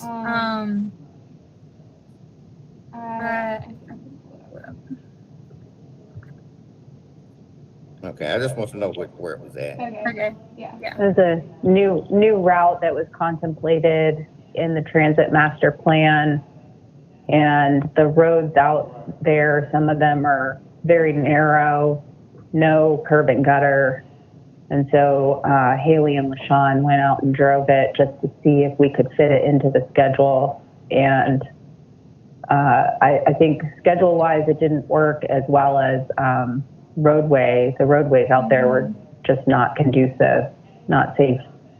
So we'll have to look at that again in the future. Okay, thank you. John has his hand raised. The chair recognizes John. So my questions were pretty similar. My first question, anyway, it was all of the turns, or just when they're going from Smoky Park onto Sand Hill and Acton Circle and Monte Vista? And you test drove it, so like a bus driver took you out on a route and they drove a bus and then tried to make the turns. Is that how it went down? We took a literal bus out there to try and make the turnings, and we actually tried it 2 different ways, and neither of them worked. And it's a Sand Hill turn. So, I mean, with that, like maybe, like you said that there were 2 issues. Constraints is one, that we need more land because we have 33 buses and not enough room to park them. So maybe we need smaller buses for some of the route. Like maybe that's, to accommodate routes like this. And then you also, it helps with space constraints, right? I don't know how the whole transit system exactly works. If you just pull buses that, they do multiple routes, and that wouldn't work if like a certain amount of the buses were small, and then you wouldn't have enough buses for routes that require larger buses. But I know that this is not a new problem, because it was a problem when they purchased the electric buses, and they couldn't make the turns, right? Because they were longer. So maybe we need a bus that's just slightly shorter, like a trolley-sized bus or something. I don't know like what the answer is, but would really expanding the routes to Anka and to Weaverville seem like something that would help the citizens of Buncombe County and Asheville. So those are my thoughts. Thanks. Thank you, John. Chair recognizes Bill. Yeah, I had the same question. So to be more explicit, have we ever studied smaller buses? Yes, and it's not an option. It's kind of a balancing act with trying to get the biggest bus you can to fit the most amount of people, because no matter what size vehicle you have to pay a driver, and you have to have a driver for it. So the buses that our fleet is predominantly comprised of are in the 30-foot range. And those can fit comfortably on all of our existing routes. The 35, 36-foot buses, electric buses that were purchased by the city several years ago were 35, 36. Those were too big for about half of our routes, and that was not the smartest move made. And so we could look at shorter. One of the challenges that we face is when you have a small fleet, like 30 to 35 buses, let's say you've got 5, 6, 10 of them that are different sizes, it becomes more complicated with the interlining of routes and the operations. So the goal is to have a fleet that's consistent, right? Same size, same type. But as we expand, that is something that we can certainly look at as some different vehicle types. So it's a sort of a yes and no. No, I get it. And I don't know what the process is for this, but whenever you reevaluate, I would propose that we revisit that situation. Yeah. So Yeah, when does that happen? Does it happen every year? Do buses go out of service on an annual basis? I mean, is that something we ought to think about doing this year? Well, we have a vehicle replacement schedule that looks at replacement life cycle of buses, but then there's also expansion, and expansion is tied to funding. And so the things that Haley's proposing or showing in this presentation are expansions. They're not what we're currently doing. And so we replace buses per replacement schedule, and then there's expansion as a whole other layer. Right now we have a hard time even finding money to replace our buses. And the transit garage, it's 50 years old. So it's not just that we can't fit 33 buses on there. We don't have enough maintenance bays. We don't have enough space for parts and staff. So it's a little bit broader than just we can't fit 33 buses on the lot. It's an overall problem where you've got a 50-year-old building that's bursting at the seams in all directions. And, you know, to be frank, the city just has not done a good job of planning for future facilities, maintaining existing facilities, you know, squirreling away funding to replace things. It's a perpetual issue that translates beyond just transit, but to other departments as well. But what you're saying, there's Really? no time in the near future where we're going to be considering new buses? Is that what you're saying? Well, no, we continue to replace buses per our schedule as best we can with the funding that we get. But expansion is much more difficult because it's not only capital, it's operational funding. But so if you replace a bus, does it mean you have to buy the exact same bus, or can you explore a different type of bus? No, we can explore a different type of bus, but you know, our focus right now is to just run the service that we're supposed to be running. And it's hard enough to even just do that. So, I mean, we could go buy a cutaway and I could buy like 4 cutaways for the price of one bus, but I don't have 4 drivers to drive them. I don't have one, you know, so, and I can't fit anybody. Well, and the other side of that argument says that you don't have to because they're not getting on the bus. They're not full. During certain times of day, they are absolutely full. And most of our routes are running pretty full. Is that right? Okay. Exactly. But that's not one of the reports. That's not in the reports. I was looking for a utilization report and I never saw one. Okay. Well, That's all my we question. have, yeah, we do have utilization information, ridership, not ridership. And we have ridership, but we also have per stop, onboarding and offboarding. Yeah, I didn't see it in the monthly packet. Another piece of this is a lot of the funding sources from FTA are like for new vehicles are from FTA, and FTA is going in the direction of electric vehicles. And right now they don't make any electric buses that really fit within the size bus that we need on the smaller size. So it's another thing to consider as well. Wait, you saying the electric buses are smaller or they're bigger? They're bigger. Bigger. Okay. All right, I will. Yeah, Thank the market hasn't gotten to smaller electrics yet. Okay. They're focusing on 35 plus size electrics because most transit markets are able to operate bigger buses than we are. Okay. Thank you, All Jessica. right, John, you're in the queue. Does your brain hurt yet, Bill? So, can you remind John? me? Can you remind me of the size of our current buses?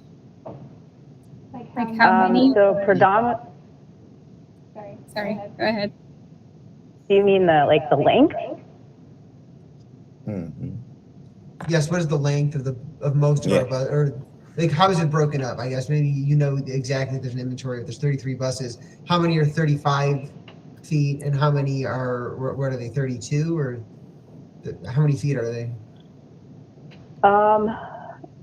Barry, correct me if I'm wrong, but I think we have five electrics that are 35 and a half feet or so. And then the rest of them are 30 feet. That's correct. So it's the 30 feet buses that can't make those turns onto Monte Vista and Sand Hill Road? Yeah, that's correct. Wow.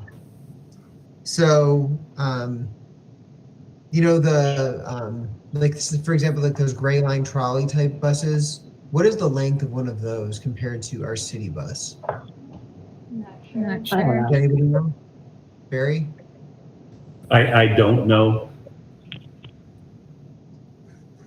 Because I just think, because you want to be able to fit as many people as you can onto a bus. And I feel like one of those, like, you know, short, like kind of like mountain mobility buses might be too small for some of these routes. But, you know, if it means whether or not you can extend service to an area, to me, I think we need to look at smaller buses because because otherwise you're like trying to coordinate with NC DOT in the county, you know, to you know, to expand, you know, the width of the road so that they can make the turns. It just seems like that could be forever in the future. Where having a shorter bus that can make the turn and determining what that length is, you know, to complete a study to decide what length can make those turns, and then maybe we can service more areas within the city too, because there's plenty of roads within the city and the county. You know, if we went the regional route, that we're probably going to encounter this. This is not unique to just Anka Candler, I'm sure. No, it's not. And to be honest, like we're getting a little in the weeds for something that we don't even have money to fund. We were looking at it just because we thought we could fit it into the existing schedule, maybe, and that wouldn't require another driver or another bus. But we can't even fit it into the existing schedule right now. But that was one of the recommendations of the master plan, was to look at that as a potential new route in the future. But Right. There's, you know, several other things that were prioritized ahead of that we still haven't accomplished yet. So I do know that NCDOT is planning some roadway improvements out in that area. I don't, off the top of my head, know what the schedule is for those improvements, but maybe they'll line up. And if not, then we could look at some different vehicle types. You know, because my question is, if we haven't done a test route for like Weaverville, which is like another potential, you know, extension, then we don't even know if they can make the turns up there either. So it may not just be, like, my point is it may not be unique to just this area. Maybe it's something that, as we try to implement the rest of this plan over, you know, the next 8 years, that maybe we need to look at smaller buses for more than one reason. You know, because not only making the turns, but because, you know, for storage, maybe there's more efficient because they can, you know, maybe we can increase frequency that way. You know, down the road, I realize there's funding issues, but we're here to think big. You know, that's my point, is we're here to think big. And if we just think about, I feel like our job is to think big. You know, I mean, your job is to rein us back in, because you know, but we need to think out of the box, because what we have right now it's not working for a lot of reasons.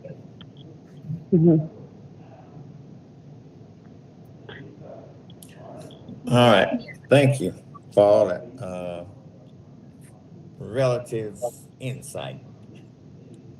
Well, moving on for time is getting the essence, and fiscal year 22-23 budget. The staff want to talk about that, or put it on next month, and staffing at RATP PD Dev, quite sure we've handled that already.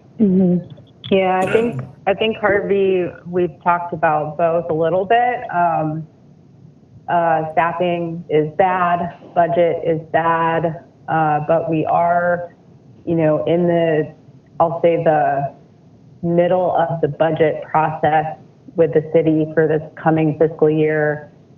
And we are looking at, I'll say we're looking at where we're at with our current fiscal year funding. We're short right now because of various increases in costs, including fuel, as well as parking. The parking fund has historically provided some funding for transit, and the parking fund is in a very bad place. And so that funding is not going to be able to be given to transit this year. So our finance department is working with us to look at how we can potentially fill the budget hole that we have this current fiscal year. And then next fiscal year is a whole other story. And we need to look at if we want to try to recruit and retain drivers, can we afford to provide a wage increase? And if we can, does that come at another expense? So we're going to be looking at some really, I'll say just some hard choices. But we'll keep you guys posted. I encourage you to follow the city council budget process. Yeah, that's about all I can say for now. Okay. Before moving on, Sandy has a question in the queue. I actually have a comment before we get closer to the time for closing. Another immediate need, and Harvey, I think you should understand this point. I would like to see equity fulfilled. Okay. I want to make sure that human rights are realized, and civil liberties, civil rights, because we have a just potpourri of different customers. And I think everyone agrees, as far as customers, to be treated with respect. First and foremost, and I'll leave it at just that one point right now. Because my heart, my passion is for the people. And I believe certain criteria should be met by RapDev in the city of Asheville. Thank you very much. Thank you, Sandy. Moving on to old business, October 31st, 2021, service improvement, service hours extensions. We already know what's how that situation is. Bus stop improvement project. Haley, do you have anything on that? Just a quick note that am I on mute? No, okay. Yeah, just a quick note that it's still moving forward. We got a new storage shipping container, so we can order some solar lights, some poles, and some smaller seating options. So instead of a bench, they have poles that have 2 seats on them that we can use in areas that can't fit a typical bench. So we are moving forward with that. Okay. As far as the general update on our fiscal year 22 transit bus acquisition, I think Jessica touched on that earlier. As far as we have enough buses right now. And as far as acquisition, we had some on order, didn't we?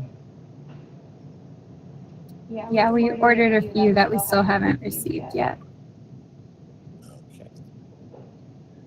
We have 2 new ones or 3 new ones coming soon in the next 3 months, I think. And then we ordered 4 buses from a different company almost 3 years ago and still haven't received them yet because of supply chain issues. But those should be coming by June, supposedly. So in June, we should have a total of how many buses? You'll have 7 new ones. That's what I thought. But we'll be 7. retiring. We retired 602 recently, so say goodbye to 602. And I think we'll be retiring some others that have reached their we're way past our useful life on many of our buses right now. Are we moving forward as far as with electric buses on those 7, or are they gas buses? They're diesel. Yeah, Diesel. we can't buy a 30-foot electric bus now. Nobody makes one, except for one company out of China, and the federal government doesn't let us buy things from China anymore with federal funds. All right, moving forward for transit committee member updates and rider experiences. Do we have any committee member updates?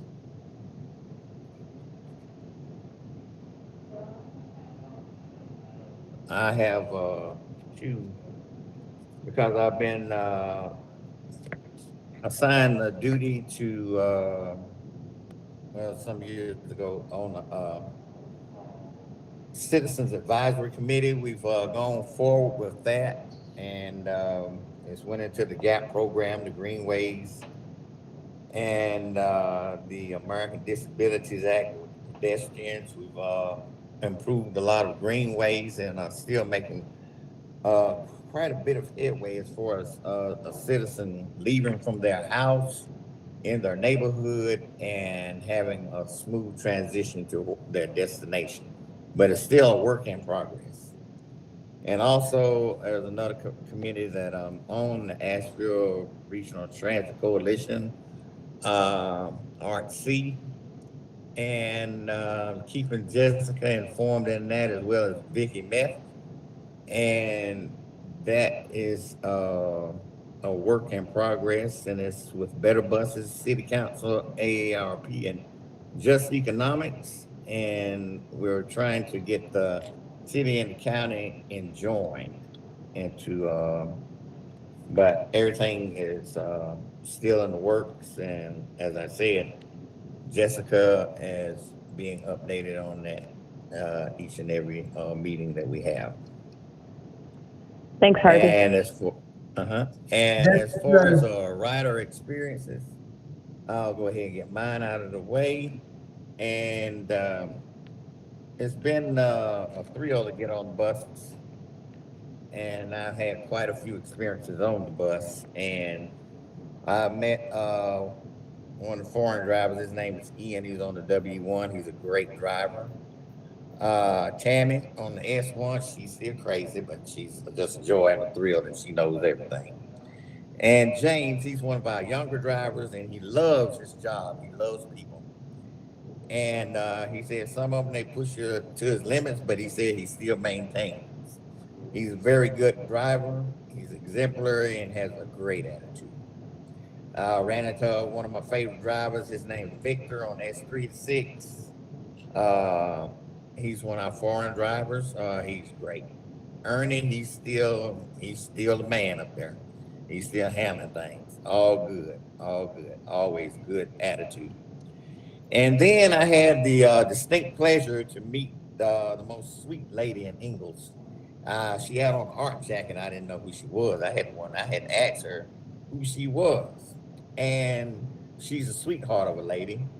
And like I said, she was wearing an art jacket. Her name is Diane. She's retired. She's been with she's retired from the art. I believe she said she stayed with art 32 years, and she's still with art. And she was just a sweetheart. She was the nicest lady I ever worked. I think she works with Sean. And it was an honor to meet her. She's a lovely lady. And that's mine as far as transit experiences. Are there any more?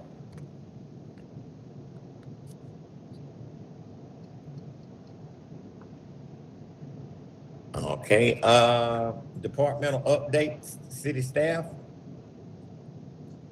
Do you feel Sorry, this week? Harvey. I've had my hand up the last minute or so. I just wanted to piggyback on you about James because James kind of realized drivers not leaving when they should, and it was frustrating him. James was the main driver who was like, I don't know what these guys are doing. They're not leaving when they're supposed to. Everyone's supposed to leave at the same time. Just leaving that prop for James. Thank you, Sandy, for your comments. As we're going on to the updates of city staff. Yeah, the Pardon me? I was going to say the departmental updates and the operations updates. We have those reports attached if we don't give presentations, but if you have any questions, we can take them. Okay, the departmental updates and the operation updates, Haley? Yes. Okay.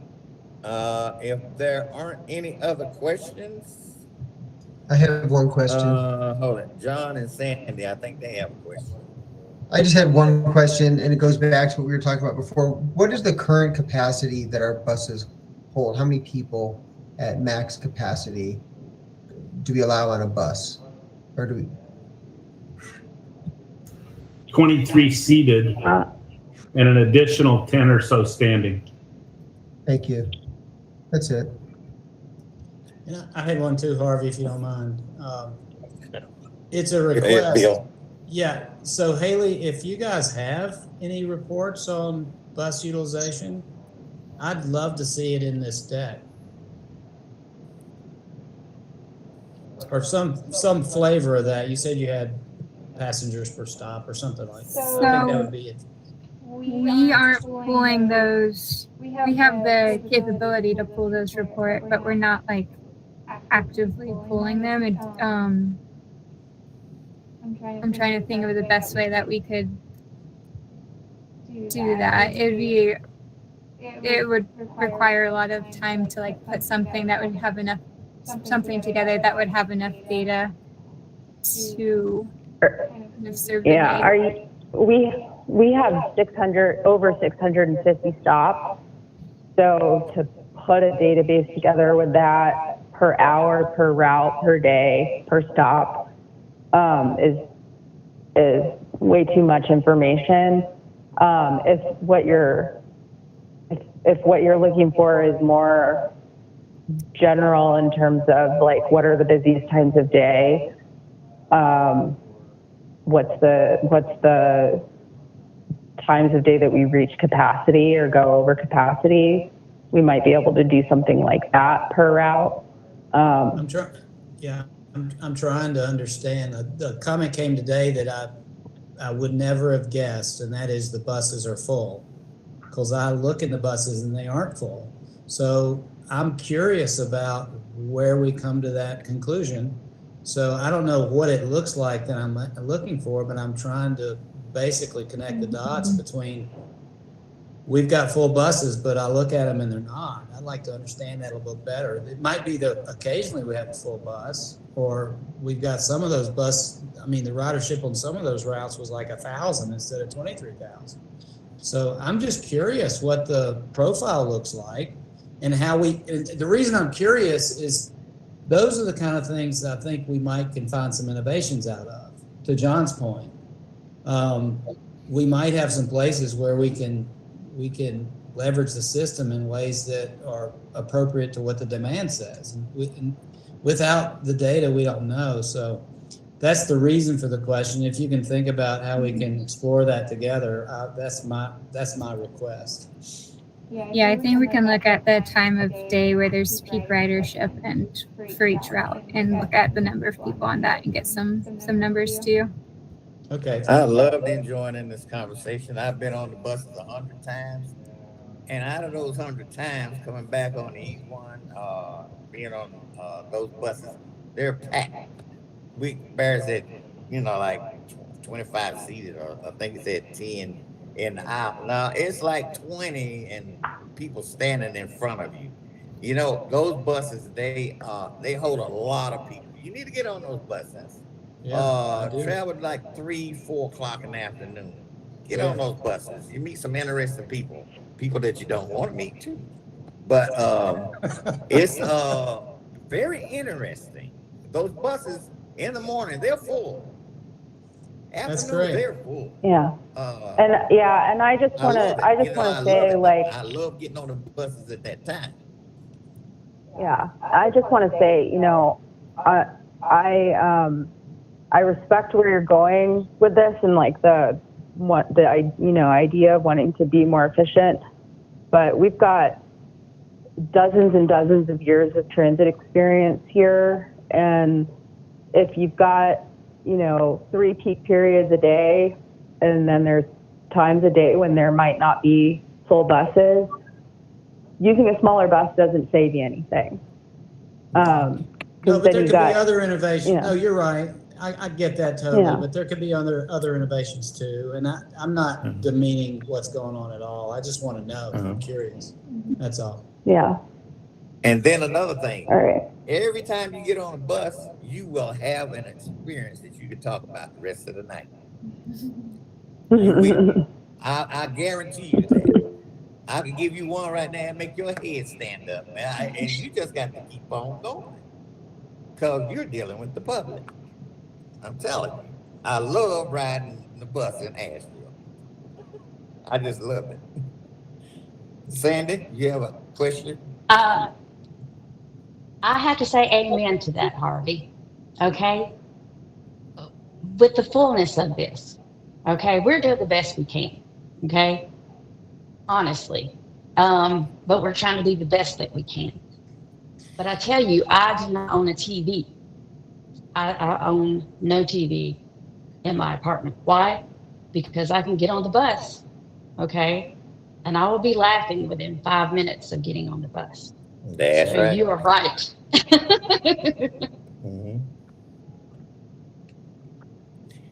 But I love our bus. I just love it.